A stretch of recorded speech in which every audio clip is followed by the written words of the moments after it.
Today is a very special day for those of us who are excited about maths. Today is Pi Day, and I brought a very special video in which I calculated pi by hand. It's written in these two notebooks right here, and I'm going to speedrun the name I end up with at the end of the video. So yeah, let's bring the intro.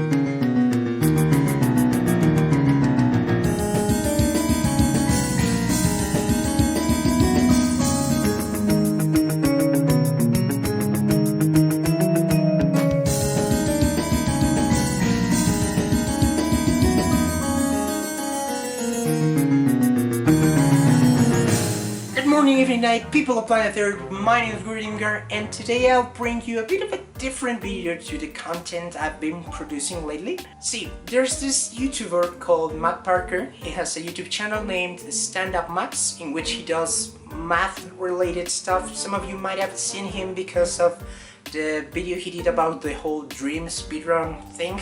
And for those of you who like math and like numbers, really, please go check him out. He's an awesome YouTuber, and I want to talk about some of the content he does yearly. He started a tradition around 6 years ago, I think, of making videos of calculating pi in some sort of interesting way. So what I'm gonna do is basically copy that tradition. In case you're watching this, Matt, thank you for this inspiration. I'm gonna try to get more accurate results than you.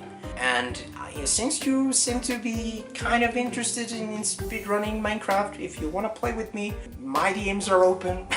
He's not gonna see this video, but it's worth a try. Getting back to this explanation, I'm gonna take this series right here, which is appearing on the screen, which I think was developed by Leibniz or something like that, I'm not sure. And I'm choosing this series because that's the series that Matt used on the first video of this bi-yearly thing that I saw.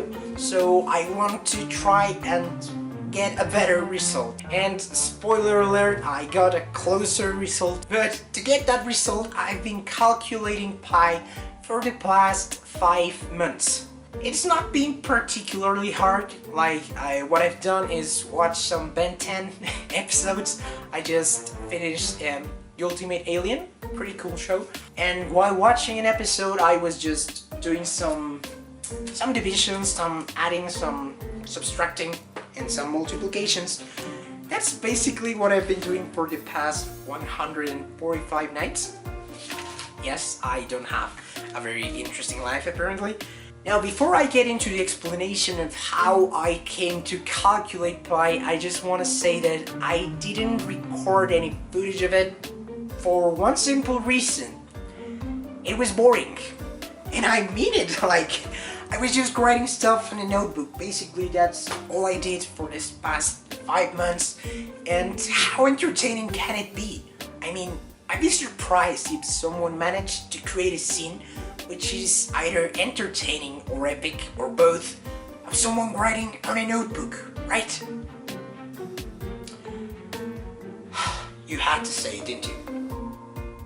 Why? And now what? Are you going to dislike the video as well? Great. Thank you. You know what? I'm gonna try it. Just for you, I'm gonna try it.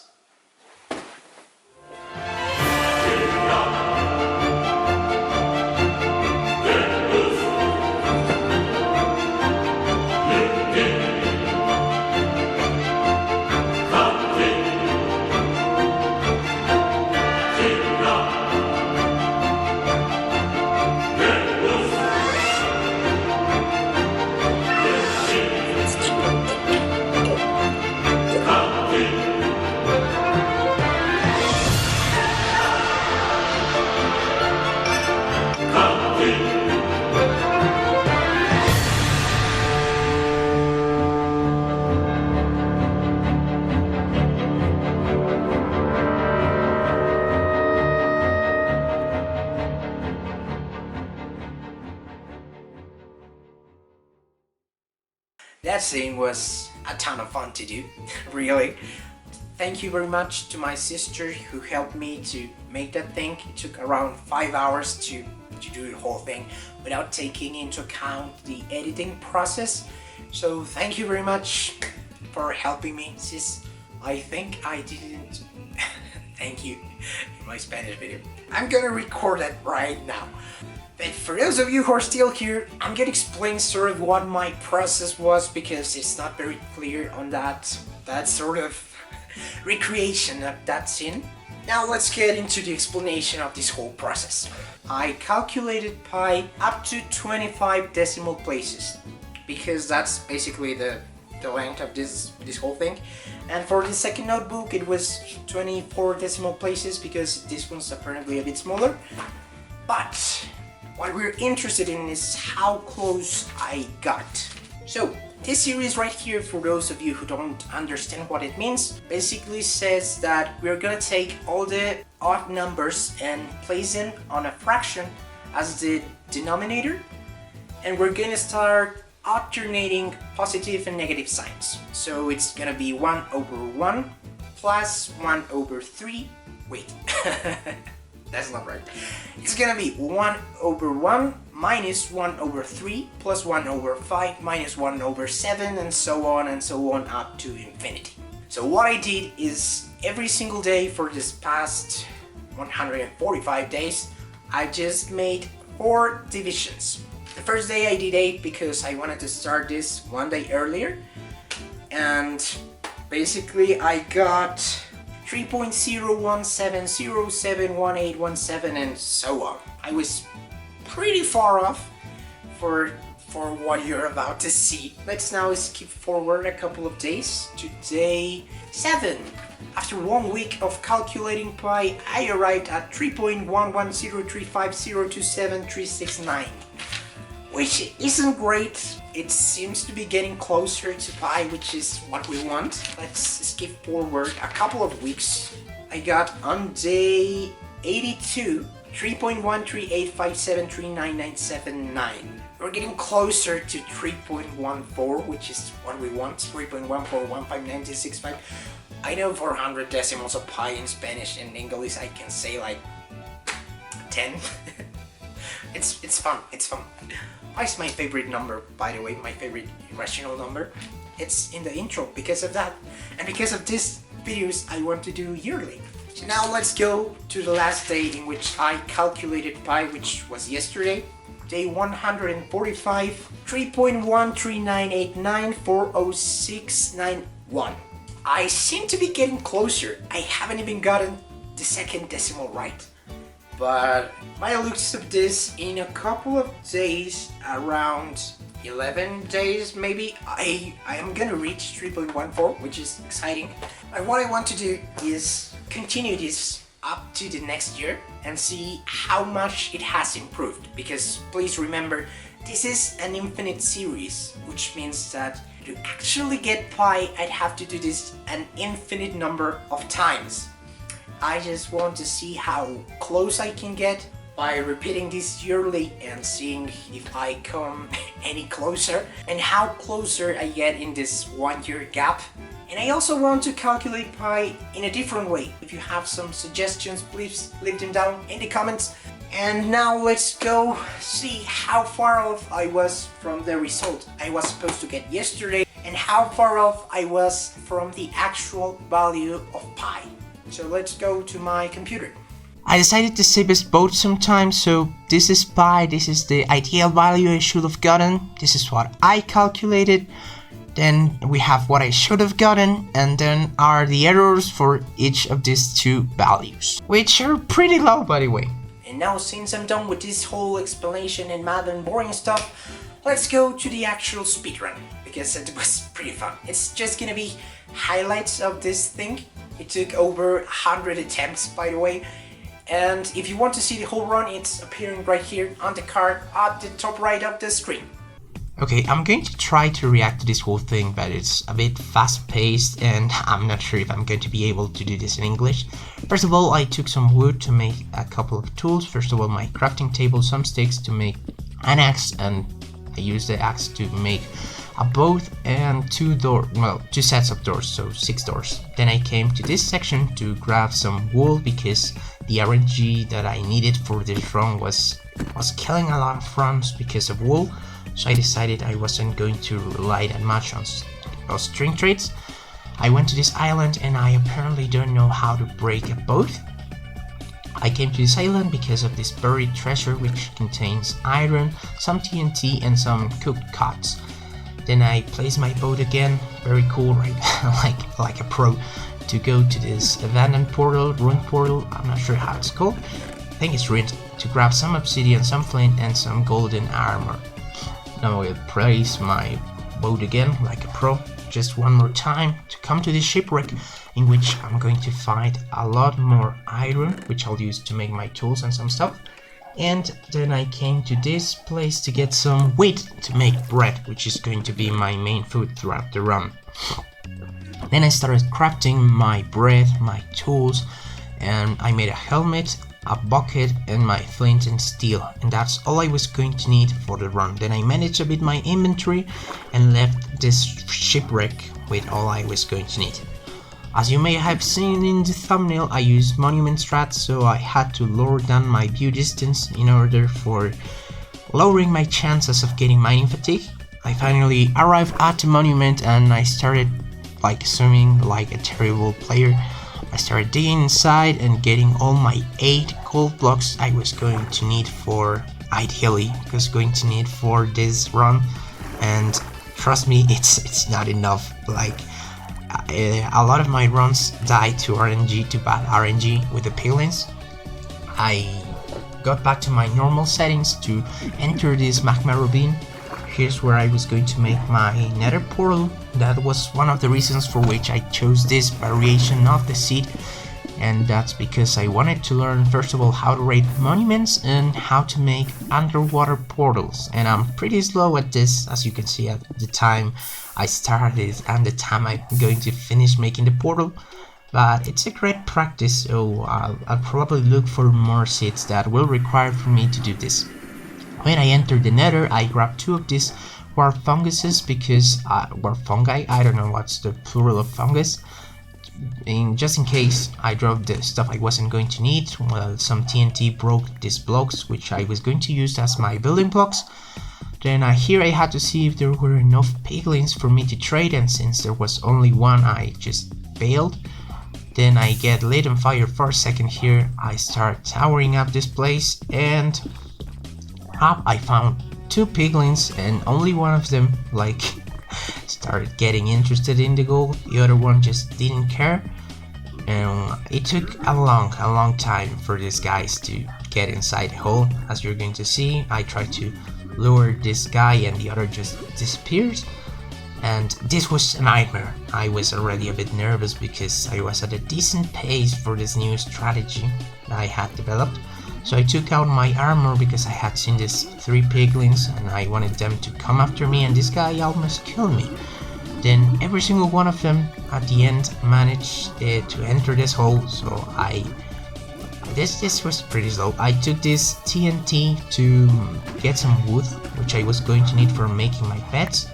When I checked how much wool I had gotten, how many wool, I don't know, I realized that I had 21 wool, so that was going to be more than enough for the cycle. And that's when I started getting nervous because I had never before gotten that many wool. That much wool, I don't know what's the proper way to say it. When I realized I have 15 pearls, I got even more nervous, so I got rid of everything I wasn't going to need. And then I put in this fire rest potion, and it was time to go towards the fortress. I saw this hoglin, I thought it was a big one, but when I realized it was a small one, I just hit him and continued on my journey to the fortress, which wasn't very far away. I think in about a couple seconds you're gonna be able to see it. Here it is. So I went through this lava place and I started towering up towards the fortress. No mobs spawned here, luckily. And here I tried to do something cool, but I wasn't able to do it, and this with your skeleton almost gave me a heart attack, so I tried to blocking myself in the worst possible way, and some places spawned on me, and spoiler alert, none of these 2 places drops any blaze rod, So I used some TNT to clear up some space while I started making my bets, which I was going to use for the one cycle. Some more blazes spawned on me, and this time both of these, I think, yes, both of these dropped blaze rods. So I started making my exit here, and yeah, this is a bit stupid. You're gonna see. This guy hits me and I get like scared, so I go, nope, I'm gonna eat over here, because I've died a ton of times because of blazes that attack me on my back. Here I'm gonna place my boat, which is gonna help me go down easily, because I don't want to use a pearl to get out of here. This fire res I cut very close, like 10 seconds left I think it was. And now I get rid of these more blazes and I have 5 blaze rocks, which means I only need a couple more. I killed that wizard because he scared me. And here, look at this. I misclicked. Instead of pressing Ctrl to go faster, I pressed Shift, which made me get even more nervous than I already was. So I did this pretty slowly. I threw this pearl over here, and there's something more stupid that happened later. I ate, and then I threw this second pearl, and it failed, so I threw another one, and I got up, and I could have died here, and then I fell. I know, I'm a genius, I'm an awesome Minecraft player, you don't have to tell me in the comments. So I got to this island, again pretty nervous, and I fell again to the lava, losing even more unnecessary time. Then I started looking for the tree, I don't know speak English, sorry, in which I was supposed to make my exit portal, which was this one, I hoped. So I started making my portal again pretty slowly because I didn't want to screw this up and lose the run here. I was at a decent pace because I just wanted a sub 20 and I just went for it. When I enter the overworld, I get confused, and I realized I wasn't confused at first, and that made me confused, so I was going originally on the right direction, and I went there. I started going to this small river, which will take me to the place in which I will have to make my way down to the portal room. You're gonna see I'm gonna make my ender eyes, and I'm gonna be all set up to just enter the stronghold and enter the end as fast as I possibly can. But of course that's not gonna happen because I have to eat, just like in the previous speedrun. I still need to work on how to do this even faster. After breaking this block and the lag replacing it, I just started towering up. It wasn't very far away, so I knew I just had to start going up. I activate my hitboxes and go to the middle part of this map because I'm setting up for my cycle, and the dragon just purchased immediately while I was just setting up my bets. I hoped she was going to purge again pretty fast, and then she hit me like a couple of times, and I was desperate, so I used this safety block on top of my head while I started eating the fish I had gotten earlier. And thankfully the dragon purged like almost immediately, but she purged to the left, which I had never done before. This was my first cycle on the left, which was not ideal, but as you'll see I managed to do it. And I'll leave you with my raw reaction, which starts in Spanish and then continues in English. See, yeah, finally! This was terrible. My god, this took over 100 attempts. And seed. Here you go, that's what pie was for me this year. Now, I'm not sure if I'm gonna say anything else. Thank you very much for watching, to those of you who watched the whole run and the ones that watched the pie video. Thank you very much. I'll see you later, my friends. Bye! Bye! God, yes! This has been everything for this video. I really appreciate you watching all the way through. Please leave a like if you enjoyed it, and maybe consider subscribing if you want to see how close I can get to pie next year. I'm also gonna be speedrunning that seed I get. And for now, this has been everything on my end. Thank you very much for watching once again, and I hope to see you again soon in a different video. My name's SPEEDRUN. Bye! This thing you're watching right now is basically my attempt at coding the freaking series, but I'm terrible at coding. Apparently this took 10 minutes and 44 seconds, and it could have taken way less if I had only done my research properly. And yeah, that's everything. Bye!